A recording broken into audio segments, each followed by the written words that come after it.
Good day, everyone. I'm Gaynor Susadikon, and the assigned reporter and also the leader of Group 10. We are here to present our chapter entitled The Other Essential Writings of Rizal.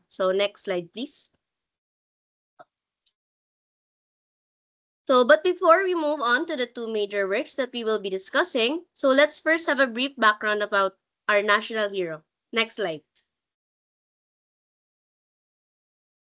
Jose Rizal was not only a novelist and reformist, but also a prolific essayist. Through his essays, he expressed profound ideas on social reform, education, women's empowerment, and cultural dignity. Themes that remain relevant even today. Next slide. I'll be sharing about Rizal's empowering message to the young woman of Malolos. One of the most inspiring letters ever written by our national hero. Next slide. Let's begin with his powerful letter that inspired generations of Filipino women. You can also take a look or read your purchase book uh, na binili natin. Ano nga ba? What inspired Rizal to write the letter to the woman of Malolos? Alamin natin yung story behind this. Next slide. When the Spaniards came into the Philippines, they brought with them their patriarchal values about women, which eventually diffused into Philippine culture. When we say patriarchal, it refers to a system of society in which the father or eldest male is the head of the family.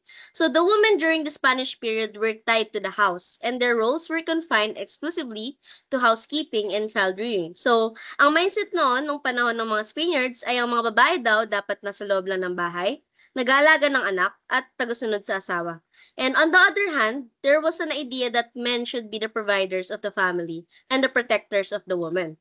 Women were also taught to be compliant with elders and always submissive to males. Dapat sumusunod sila sa mga kalalakihan. And they were oriented to focus on building skills that would make them good daughters, housewives, mothers, and servants of God.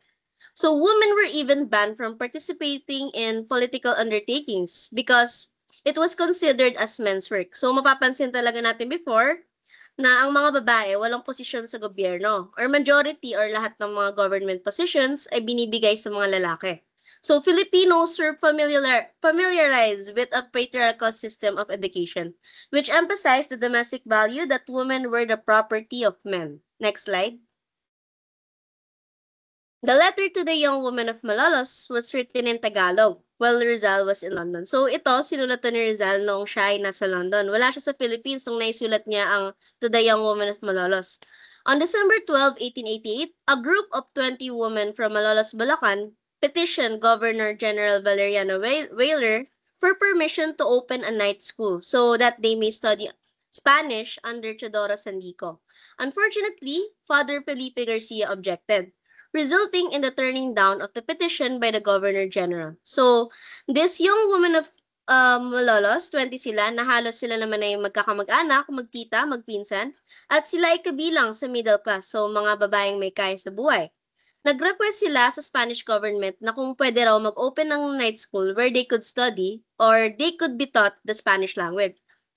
That is something taboo. That is something na pinagbabawalan during that time. Or it's like unimaginable for the woman to ask that kind of thing. Because during that time, education was more inclined to the boys. And women are seen as nasa bahay lang and no need to go for further education. This young woman in Malolos, Bulacan participated in a peaceful movement for educational reform.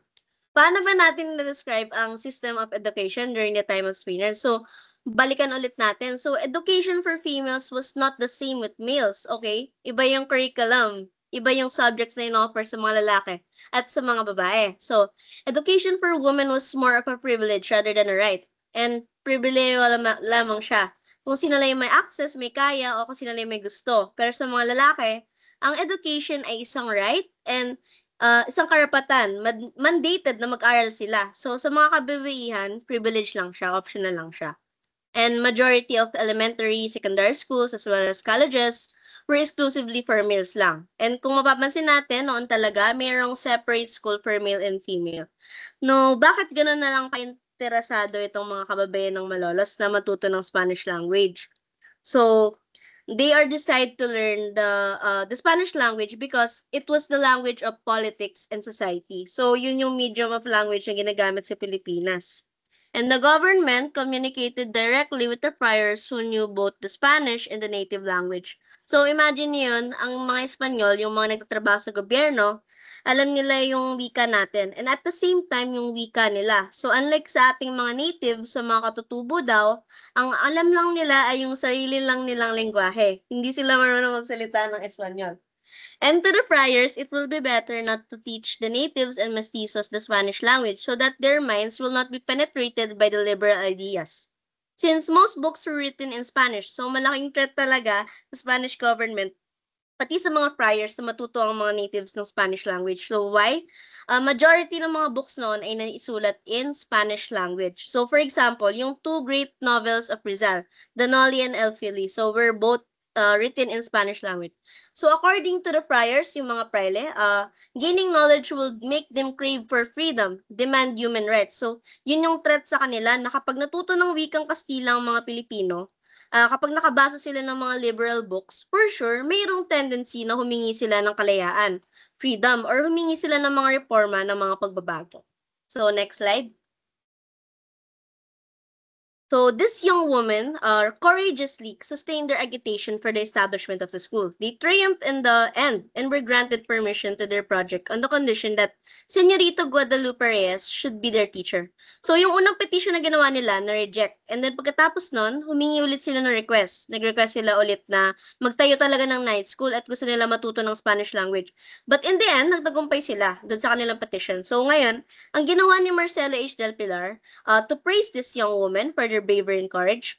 And dahil sa kanilang katapangan, nag-request si Del Pilar kay Rizal na nasa London pa to write a letter commending them or commending the young woman of Malolos for the extraordinary courage. So, something talaga nakakaiba itong young woman of Malolos. So, malakas yung loob nilang mag-request noon sa Spanish government. And kahit na alam nilang wala equality between men and women, tuwang-tuwa si Rizal nung nalaman niya na palaban na rin pala yung mga Filipino women natin. So, hindi siya nag-atubili na magsulat ng letter para sa kababaihan sa Malolos, Bulacan. Next slide. So, the main points of Rizal's essay.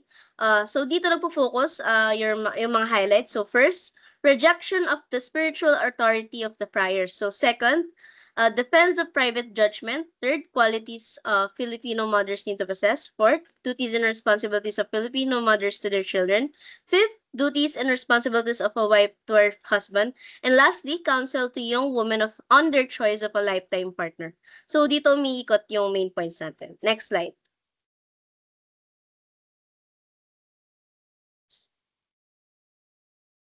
So, Rizal expressed satisfaction for what the young women of Malolos Bulacan fought for. So, talagang tuwang-tuwa nga si Rizal nung time na to kasi somehow palaban din pala yung mga Filipino women. So, Rizal's ultimate desire was to afford Filipino women with the same opportunities enjoyed by men in education.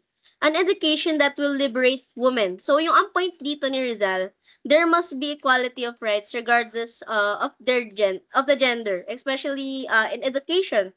Dapat same opportunities between men and women. And he emphasized the need for maintaining the independence of mind and reason.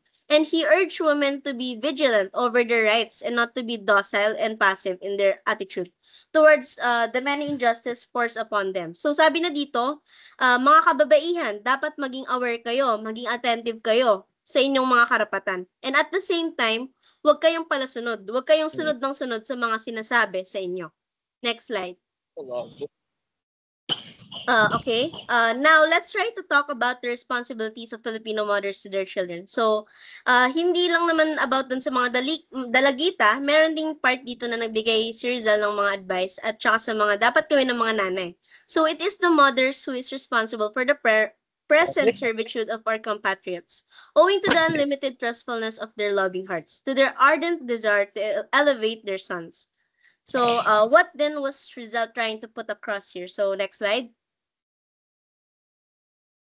So, he was trying to tell the woman that whatever the mother is, that is what her son becomes. So mothers who can teach nothing else but kneeling and kissing the hand of the friars should expect children who are not only stupid but also exploited slaves. So ang point dito ni Rizal, kung ang mother ay palasunod sa gobyerno ng Espanya, ganoon din ang anak, palasunod din sa gobyerno ng Espanya.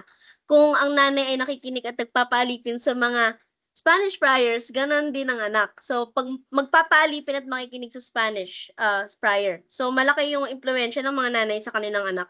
Kaya kung ano talaga ang puno, siya din ang bunga. Next slide. Moving on. So, what then are the duties of the Filipino mothers to their children? So, first, to raise children close to the image of God. So, dapat daw si nanay turuan si anak na maging malapit sa Diyos. Magkaroon siya ng pananampalataya or faith. Second, to awaken and prepare the mind of the child for every good and desirable idea. So, dapat si nanay turuan ng anak ng mga mabubuting bagay, mga kabutihan. So, third, to teach children to prefer death with honor than life with dishonor. So, dapat maturuan daw ni nanay si anak na mas okay mag-sacrifice ng may karangalan. To die with honor means to die while thinking of others before yourself. So, a selfless person. A good example here, yung mga sundali natin, di ba? They defend their country knowing that anytime their life may be taken away. Next slide. So, results stress the needs for mothers to educate the children on the following values. So, ito yung mga dapat daw pag-uugali na itinuturo ni nanay sa mga anak. Love for honor, sincere and firm character, clear mind, clear conduct, noble action, love for one's fellow men, and respect for God. Next slide. So, ano naman yung mga qualities na dapat taglay daw ni nanay? So, qualities mothers have to possess according to Rizal is, a Filipino mother has to be a noble wife. Dapat ang mga Filipino mothers marangal bilang asawa. Second, she has to rear her child in the service of the state. Rizal gives reference to the women of Sparta who embody this quality. So, ang sabi ni Rizal, dapat ang pag-uugali na meron kayo ay katulad ng mga Spartan women. Ang mga Spartan women had a reputation for being independent-minded and they enjoyed more freedoms and power than their counterparts throughout ancient Greece. Kakaiba ang mga Spartan women, so palaban sila, and then meron silang equal rights with men. So what makes the Spartan women more astonishing is the fact that they rocked their roles as strong, independent females in an era unlike other women who were dominated and seen as subservient to men. So itong mga Spartan women, sila palaban talaga sila. Hindi sila basta-basta nagpapadaig sa mga kalalakihan. Sabi ni Rizal, tularan nyo ang mga qualities ng Spartan woman. And then number 3, a wife has to set standards of behavior for men around her. So 3 basic things a wife must instill in the mind of her husband. Ito yung mga pag-ugali na dapat iturin ni Mrs. kay Mr. Activity in industry, noble behavior, and worthy sentiments. So next slide. So, nagbigay si Rizal ng advice sa mga ikinasal na may asawa na. So, first, aid her husband. Yung may mga asawa na, dapat tulungan nila si Mr. You aid or you help your husband in any aspects of life. Second, share his perils. Damayin daw si Mr. sa problema. The husband and wife should share it, whatever problems they have. And it's a win-win situation. Hindi pwedeng isa lang ang kikilos at gagawa ng solusyon sa problema. And that is the advice of Rizal. Number 3, refrain from causing him worry. Wag daw pinag-aalala si Mr. And last one, sweeten his moments of affliction. So kapag daw nagdadalamhati o di kaya may sakit or may pinandinaramdam si Mr., matutong lumambing. Pagaanin niyo daw yung worries and wag maging cold at walang pakialam sa asawa. Kung kayo ay may asawa na, ito yung mga dapat yung gawin, sabi ni Rizal. So next slide. So, ito naman. Rizal's advice to unmarried men and women. So, huwag kayo maglala. Meron ni advice si Rizal sa mga hindi pa kinakasal. So, mag-start tayo sa mga kalalakihan. So, Rizal was directly telling young men that in choosing their lifetime partner, they should not consider physical beauty nor the sweetness character of a woman, but rather give priority to firmness of character and excellent ideas. So, napakasimple ng advice ni Rizal sa mga kalalakihan. In choosing a partner in life, wag daw tumingin sa labas na anyo, wag gawing basis yung physical appearance or the physical beauty of a woman. And at the same time, gawing standard sa pagpili yung pagiging malambing ng isang babae. So, ayon kay Rizal, ano dapat yung quality sa titignan ng bawat kalalakihan sa isang partner? So, it must have a firm character. So, pagiging matatag, matapang sa buhay, a resilient person, And lastly, the partner must have excellent ideas, matalino, marunong sa buhay, practical sa buhay. And that is the advice of Rizal to the young men in choosing their lifetime partner. Next slide.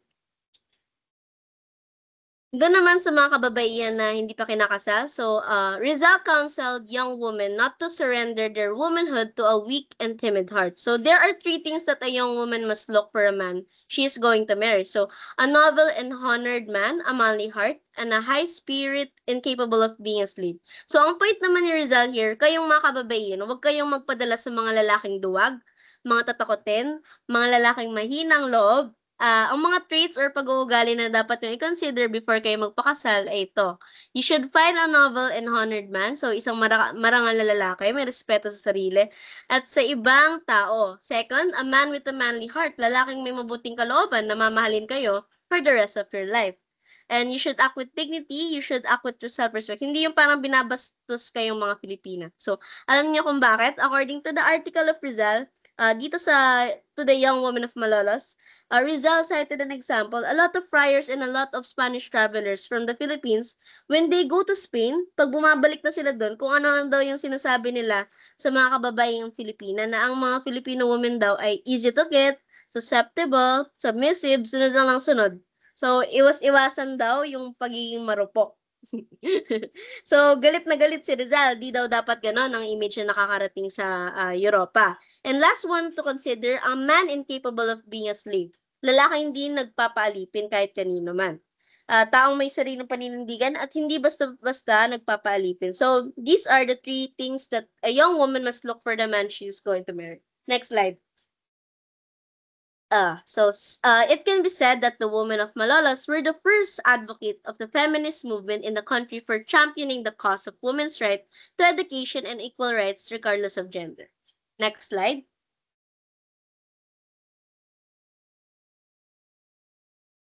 So Rizal believed that women should be empowered. Rizal is advocating na, hey woman, hey lady, get yourself educated. Because in Europe, women are in higher status because they are educated. And you are doing the right thing. So keep that bravery and courage burning. So ang ganda ng letter ni Rizal to the young woman of Malolos na binibigyan niya ng advice, all ladies, all women, all girls in our country.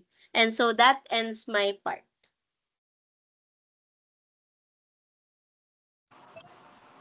Um, Thank you, Ms. Sadikon. As we move forward to the next work, we shift our focus from women's empowerment to result deep reflection on society's economic and moral condition. Next slide, please.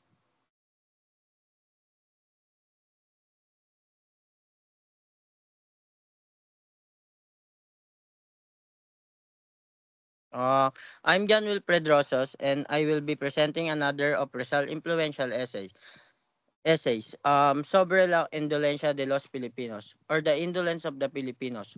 This piece reveals Rizal's sharp intellect and compassion for his countrymen as he examined one of the most misunderstood traits labeled upon Filipinos, indolence or laziness. Next slide, please.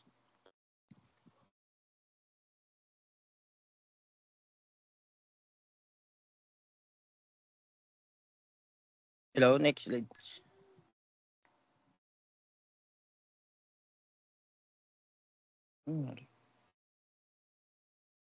Ito.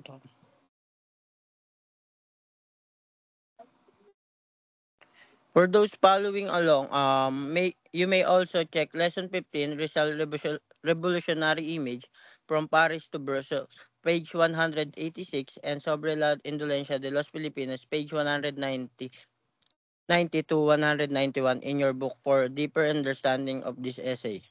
Next slide, please.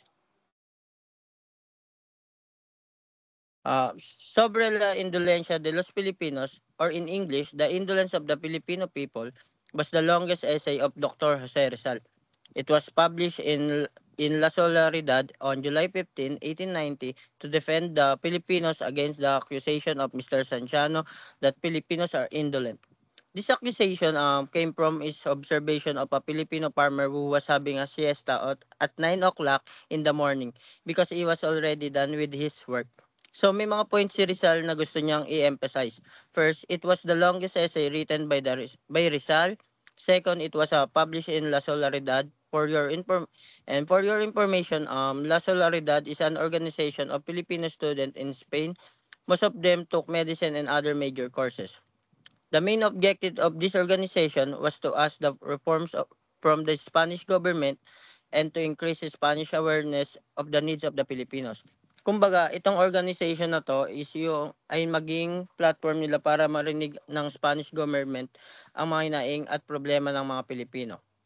This organization also launched a newspaper with the same name, La Solidaridad, which served as the organization of the reform movement. So, through that newspaper, every Filipino student in Spain could express their thoughts and feelings fearlessly. And of course, Rizal was one of the Writers, he started coming out with the articles for publication. Second thing to emphasize, this essay, The Indolence of the Filipino People, represent Rizal defense of the Filipinos to the Spaniards. When we say indolence, it means laziness. This article served as a sword of defense against the allegation that Filipinos are tamad or lazy. We all know that Rizal had ethnocentric characteristic, meaning he did not want any other people looking down on his race, especially being a Filipino. A lot of his articles and writings were meant to defend Filipino culture and mentality. He clarified things and always tried to uplift the image of the Filipino. So sa madaling sabi, the indolence of the Filipino people, sinagot niya yung tanong na, are Filipinos lazy? Now, here's the thing. I'd like you to look at this image. The very famous Wantamad. I don't know if you're familiar with the story. Wantamad is a character in the Filipinos who is noted for extreme laziness. In the story, he was waiting for a guava to fall directly into his wide open mouth. According to him, let nature's gravity do the work. The story of Wantamad became a classic representation of laziness. Next slide, please. According to Rizal, whenever something goes wrong in the Philippines, there's always tendency to blame the Filipinos. On this basis, Rizal tried to analyze the social and political condition of the Philippines to prove that the allegation of the Spaniards were wrong. Ayon sa kanya, Filipinos were not born lazy, but had a tendency to become lazy due to certain condition. He acknowledged that the Filipino had a tendency to become indolent partly because of the tropical climate. Rizal even noted that it was actually the Europeans surrounded by the servant who were the real example of laziness in the tropics. According to Rizal, hindi kami pinanganak na tamad, but there are factors to consider. The Philippines has a tropical climate, meaning the weather is generally hot. This is one of the factors. Of course, may mga social and political condition din na nakadagdag sa indolence ng mga Pilipino. Next slide, please. Rizal pointed out the two main groups of causes, those attributable to the Spanish colonizer and those attributable to the Filipinos themselves. Let's start with the Spanish. Wars and internal disorders that followed the Spanish conquest. Maraming Pilipino noon ang namatay sa mga digmaan. Many were not able to return to their to their island, reducing the number of potential farmers, fishermen, and laborers. Sabi ni Rizal, we're not lazy. Every time you want to expand your kingdom and empire in Southeast Asia, you take us as soldiers. So how can we focus on work? Pirate attack on coastal towns and villages by Muslim pirates, which further reduce the numbers of inhabitants.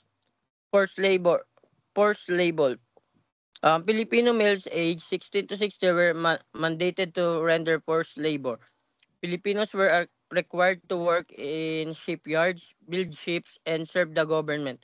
They had to leave their families and were used to the Spaniards' own benefit. So imagine if you're forcing us to do work, using us for your benefit, how can we develop our own economic activities?